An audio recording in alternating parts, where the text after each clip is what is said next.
Yeah, hello everyone. My name is Drew Murray, and I'm the chair of the Flower Mound Area Democrats Club.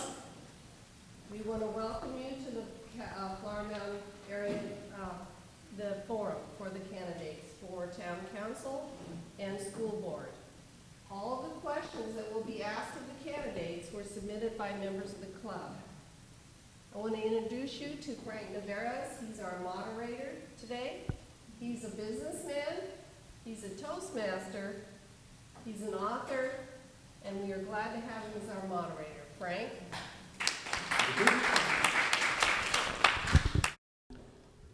Good afternoon, everyone. Welcome to the Flower Mound Area Democrats Candidate Forum. First of all, I want to thank the candidates for being here. I know you guys are busy on Saturday, but I do want to thank you for being here and sharing your thoughts about the candidacy. I do want to remind the candidates that this is being Facebook Lived, and it's also being recorded for future distribution. So as much as possible, you want to look into those cameras. And even though these microphones don't seem to work here, they promised me that they're supposed to work better for the Facebook portion of it. So if you don't mind speaking into the microphone, that would be appreciated. And then I had one question before Yes, we ma'am. get started. Because it's being recorded and it looks eye level, are we supposed to stand or sit? Does it matter? I don't want to stand up and then this. Okay, gotcha. I just didn't want to stand and then you see my neck down. Mr. Camera person, what do you think? Sitting is fine, or Okay. whatever you're comfortable with. Okay. What do you think, like if they stand up and they cut them off? Okay. Okay. Now, concerning the format, at the beginning and the end, you guys are both going to be given 90 seconds to kind of introduce yourselves, talk about your positions, really anything you'd like in the beginning, and then you can wrap up at the end as well with 90 seconds. I'm going to alternate the order in which you guys go. After the 90 seconds, you guys will each be asked a specific question, and we'll alternate. And for that question, you'll have a minute to answer the question. At 45 seconds, that little light over there is going to turn yellow, and then at 60 seconds, it'll turn red. I do want to please ask you to kind of adhere to that, to give each candidate a fair opportunity. If for some reason we don't do that, I have, within my power to either give the other candidate more time if necessary, to be fair, or, cut you off if necessary. One thing too, I want to say to the audience, I'd like you guys to refrain from commenting. This is going to be a, peaceful, candidate forum, sorry. And so I don't want you guys, kind of interfering with candidates. Give them an opportunity to post their positions. If for some reason it's disruptive, we have the ability to kick people out if necessary. I don't want to do that, but, just be aware. So with that, I'm going to start from left to right. And Samuel Griffith. No, please. Samuel Griffith. I'll alternate, so it'll be fair. Samuel Griffith, you have an opportunity. 90 seconds. Hello, everyone. Thank you for being here. My name is Samuel Griffith, and I'm running for Student Council, Board of Trustees, Place 3, but you all already know this. I am a retired IT wizard. I am bringing decades of experience from multi-billion-dollar industries with TAC 202, which is educational compliance and certification, HIPAA compliance and certification, and all kinds of technical expertise from Apple to, something that starts with Z, right? If it's a computer, I know about it. So I am running for LISD, and there's something that separates me from every other member that is running or currently sitting on the board. I am the only person running that has been failed by LISD. I never graduated from LISD. They did not have what was needed for me to succeed in this system. So I am returning, now that I am retired, to come back and address this and really root for LISD to become the best school district in Texas, the destination district in Texas. Thank you. And Ms. Sheila Taylor.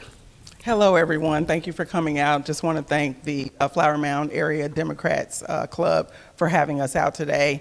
I'm a product of public schools, and I'm a little bit saddened, I guess, to hear Sam's experience, because I believe that this is one of the great districts, a great district. And I say that because my daughter attends school here in this district. She's a 6th grader at Huffines Middle School, which is a Title I school. So you may ask yourself why I'm running for LISD, Board of Trustees, Place 3. And it's because education is important to me. It's important for me to know that our students, our children, are going to succeed and that they have the tools and resources that they need.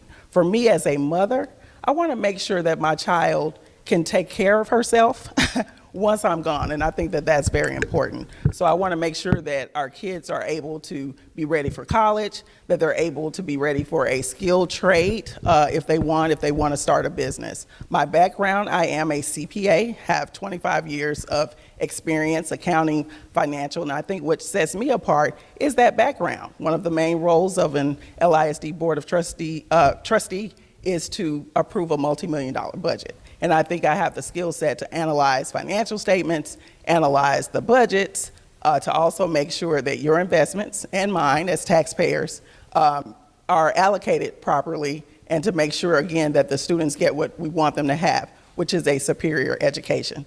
Of course, I want my daughter and every child in this district to succeed. Another reason that I'm running, and I'm also running on transparency, financial, board transparency, to make sure that we can collaborate and work together, again, for the common goal of making sure our students are taken care of. Thank you. If you don't mind having her keep it, we're going to alternate, yes. Could have gone a little longer. Okay. Adequate staffing continues to pose a problem and challenge for the school district. What do you propose to attract, hire, and retain a more diverse and qualified teaching and administrative staff?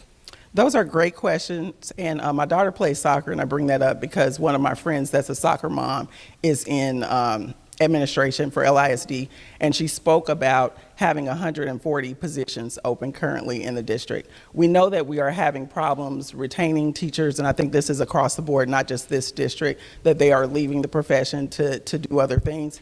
And I think part of a way that we can retain them is really to talk to the teachers. I would propose that we have some type of focus group or advisory council, a safe space where they can tell us their challenges and what they need so that we can meet those. I can come up with, we need to give them an extra day, so we make sure that we match all of the districts close by, extra PTO day, extra planning opportunities, other incentives, bonuses. But I think until we talk to the teachers to know what they need, we can't meet those needs. But I would work to make sure that that's done.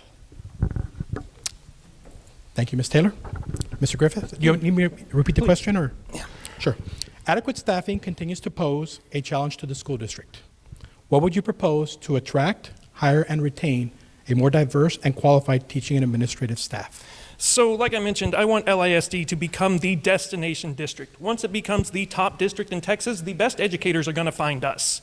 Now, in order to make that happen, I would encourage us exploring alternative employment benefits to draw education advocates. Research shows that culture and benefits can be just as important as compensation. So, empowering the district to explore proven strategies in this area is a really good option.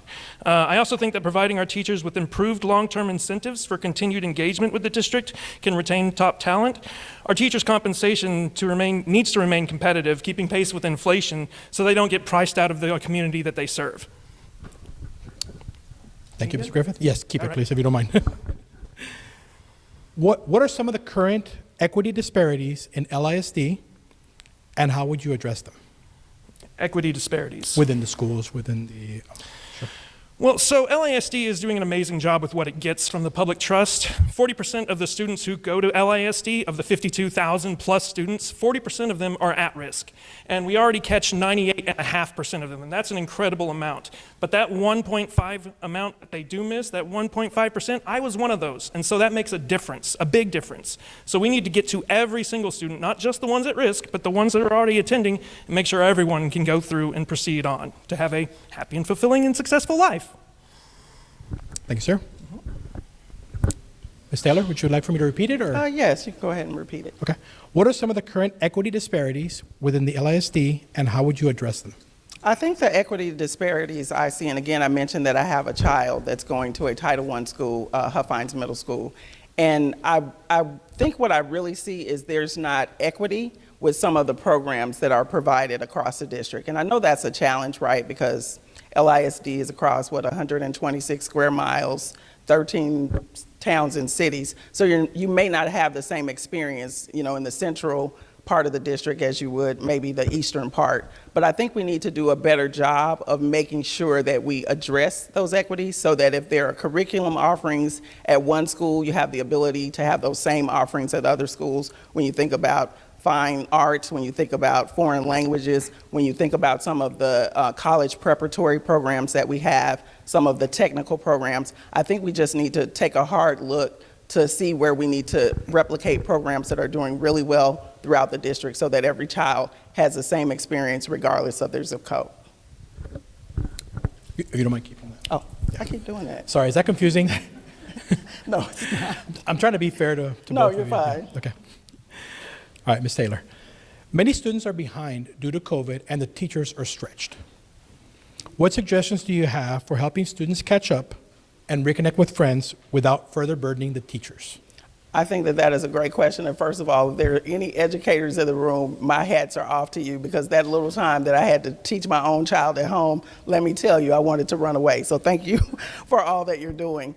I think what we should do is look at all of our options, right? We know that we're behind. It's no different from any of the other districts across the country, but we need to see where we're behind, and we need to see how to address those. And I think we can do that using technology. I think all of the students receive, or most of them, the district-issued iPads. There are programs that we can access that will help them work outside of school. Maybe the parents have to get involved to help with that. I think the teachers can start assigning homework, more homework, so that they have the ability to practice these items. I think also we need to look at the priorities that the teachers have for their lessons plans to see if there's the ability to focus more on catching up versus some of the other things that we're teaching.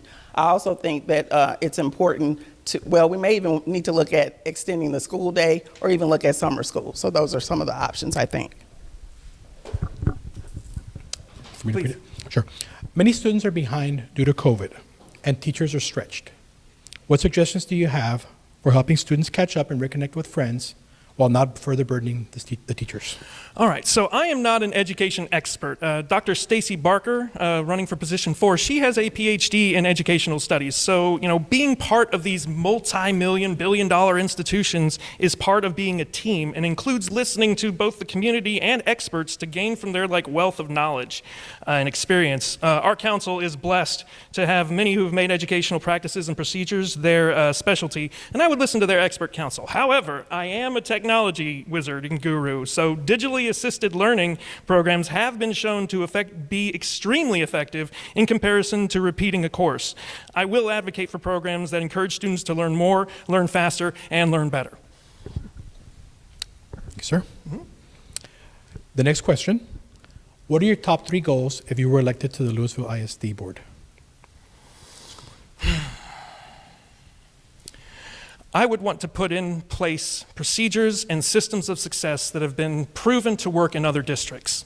Nearby, up the road, we have a school district that is in the top performing and has won the academic decathlon 6 years running. I would like to see us make more placement in that and move forward in becoming one of the top and destination districts in Texas. I would implement procedures where fine arts and electives were more accessible and available to people without means. Every time someone gets passed up or doesn't have the opportunity to explore those measures is an opportunity lost in that person's personal development and growth for what they can become. Yeah, that was pretty good. That's 2 of them. My third goal would really just to really engage with parents, teachers, and students to make sure that everyone is feeling heard, because that was my big thing, is I didn't feel heard when I was running, and whew, boy, oh boy. Thank you, Mr. Griffith. Would you like me to repeat the question? No, I think I'm good. Okay. I think my first goal would be around the area of collaboration. I feel like, and I don't know if COVID made this worse, but I feel like we're not working together the way that I think we should. It almost feels like a them versus us, with the teachers, with the parents, with our community, with the board. And so I would really want to have that spirit of collaboration with over communication, if you will, and the establishment of advisory councils or boards to the board so that we have that collaboration and the transparency there. And so we can start to get back to, we're all in this together to make sure that our kids get what they need. I think my second goal, and this is one I know that's probably going to be tough, is probably along the lines of poverty. It's not a big thing in some of the schools, but across the district, it is an issue, where there are some kids that are at the poverty level. I think that we can do a better job of establishing programs for parents, job training, job education, fairs, English as a second language, some of the things to help raise those families out of poverty. And then the third one, of course, being a CPA, is around the area of financial transparency and the review and analyzing the budget. Thank you, Ms. Taylor. It's Oh, yours. I keep doing that. According to LISD.net, LISD spent an average of $15,262 per student in 2021. What ideas do you have to increase per student funding for educational programs, and how do you achieve that?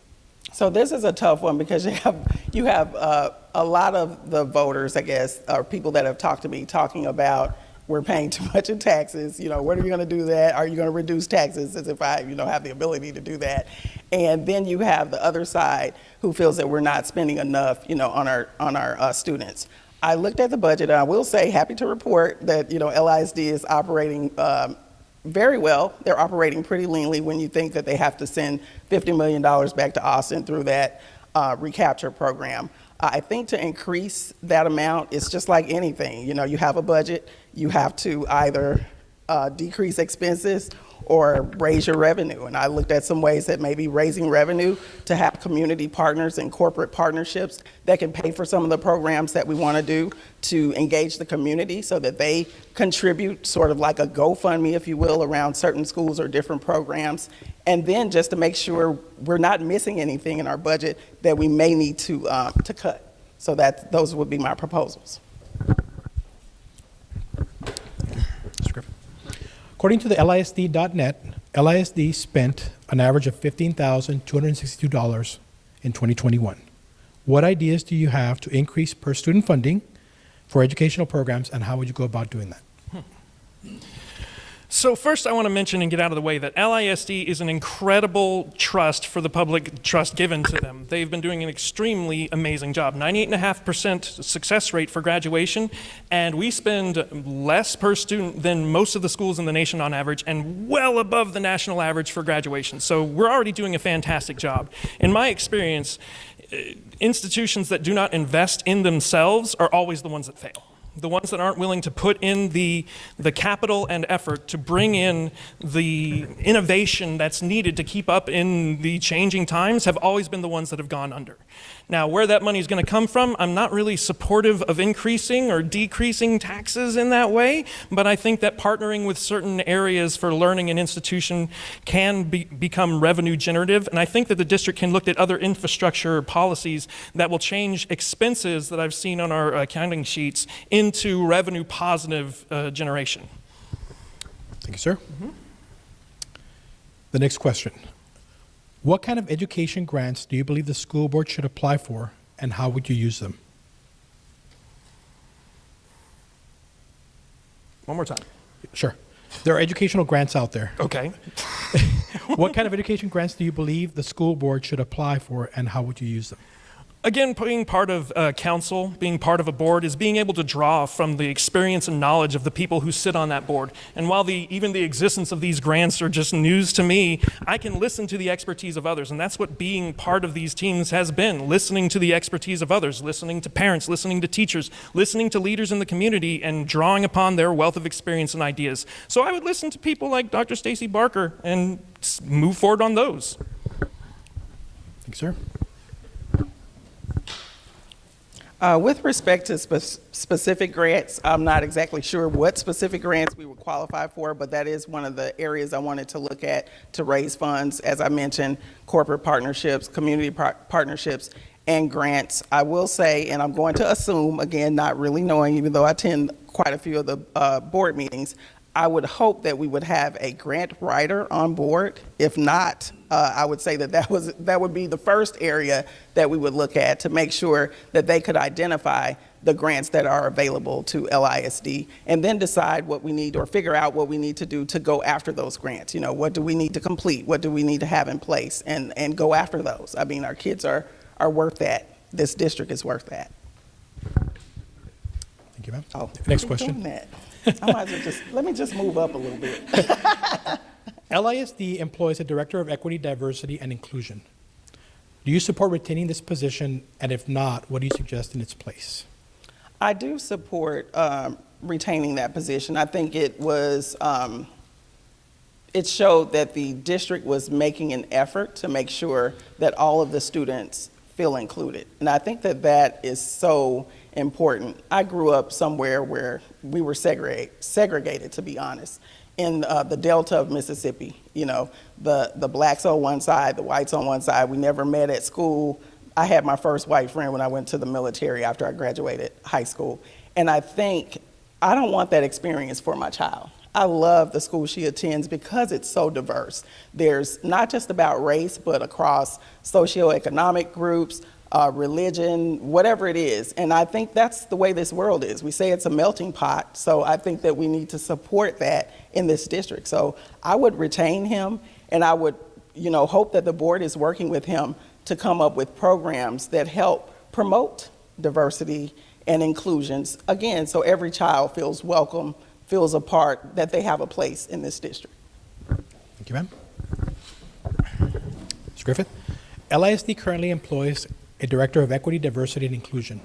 Do you support retaining this position? And if not, what would you put in its place? I definitely support retaining this position. Equity and inclusion is a huge part of creating just a diverse and healthy environment of socioeconomic values. Living memory is, in living memory, we have people who had to be guarded by the National Guard to just even go to school. So making sure that we have someone who is there to stand up for and enforce the ability for people to come into the school and get the education that they need to succeed is extremely important to me. Thank you, sir. The next question. How would you respond to a parent from the district who wants to remove a book or set of books from classrooms or school libraries? Well, that question is going to depend entirely on the book, I think. Sir? I don't really support most censoring and banning of books. Of course, I'm going to bow to the expertise of educational experts for age appropriateness and content. Obviously, we don't want just some monstrous things in libraries and available to school children.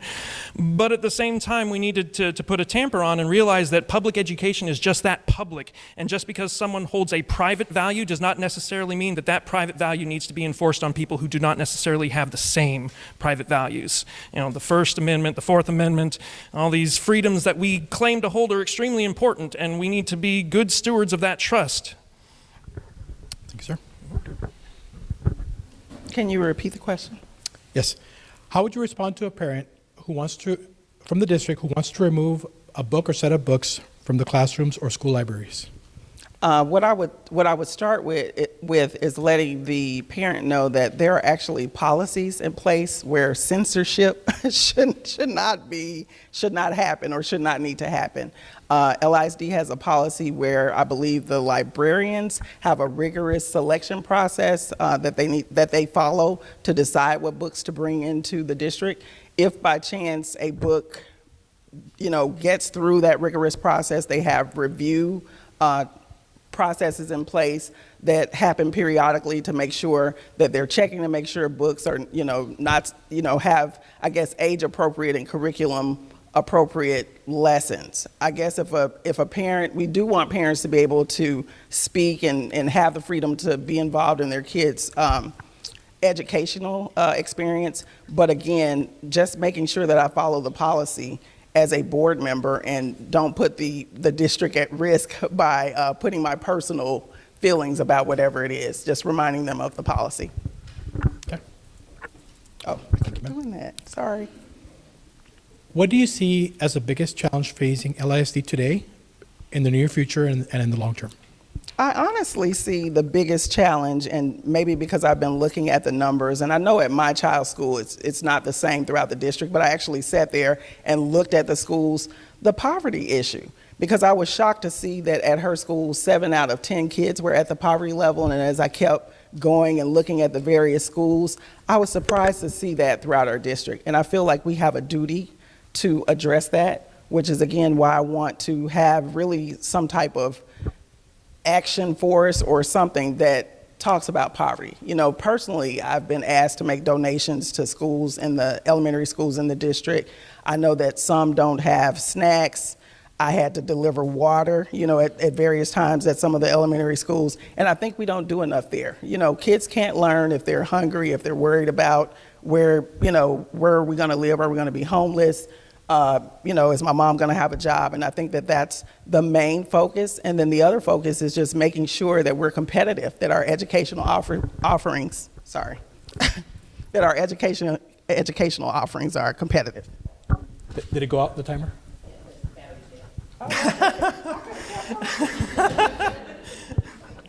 Would you like for me to repeat the question? Please. Okay. What are the biggest challenges that are facing LISD today, in the near future, and in the long term?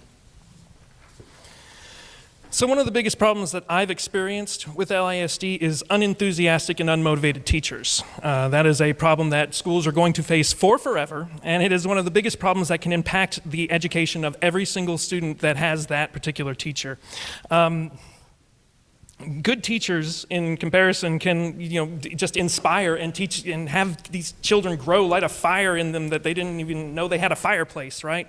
And every issue that comes up to the district as technology and conditions change year to year, just the pandemic just showed us that. Whatever problems arise to face the district, I've spent the last 2 decades being a professional problem solver, solving other people's problems. So I will bring that energy, that knowledge and experience to LISD to solve whatever comes our way.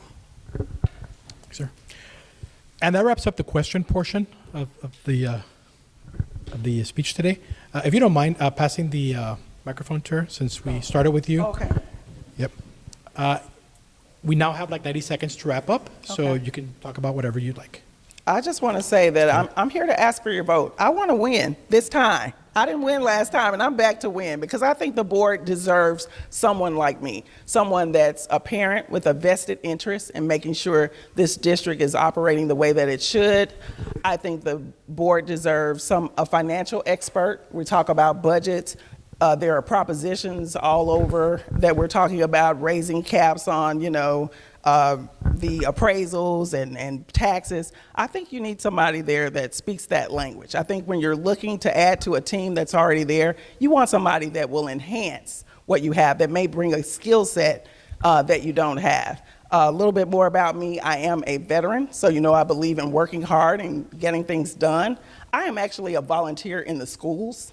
I've gone through every position you could name in PTA, started out with my child, started kindergarten at Valley Ridge here in LISD as a room mom. And so I saw firsthand what our teachers go through. I want to be support for them. I want to be a collaborator with all of those stakeholders in our community. That's from the teachers to our students, to the community, to parents. I want all of us to work together. Again, we're not adversaries fighting against each other. We have one goal, and that is to turn out some highly educated and successful kids. And that's what I'm here for. Whatever that takes, whatever I have to do, I will do that. And my background speaks for itself. You can go to my website, www.sheilaforlisd.com, and learn more about me. But I'm here to win, and I'm asking for your vote.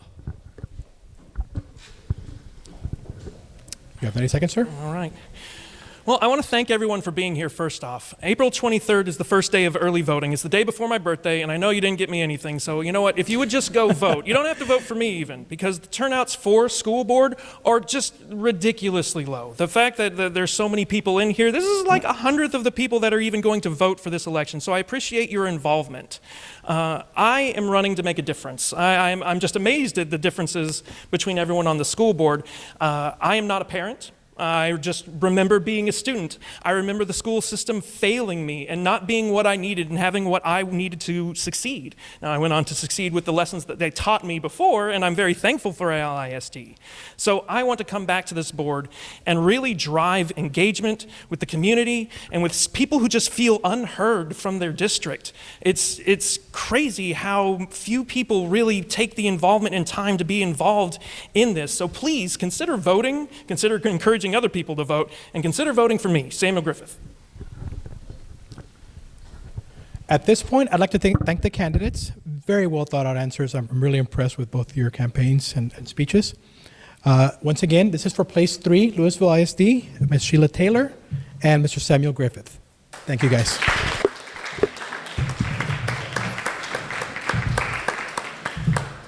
Good luck to both of you.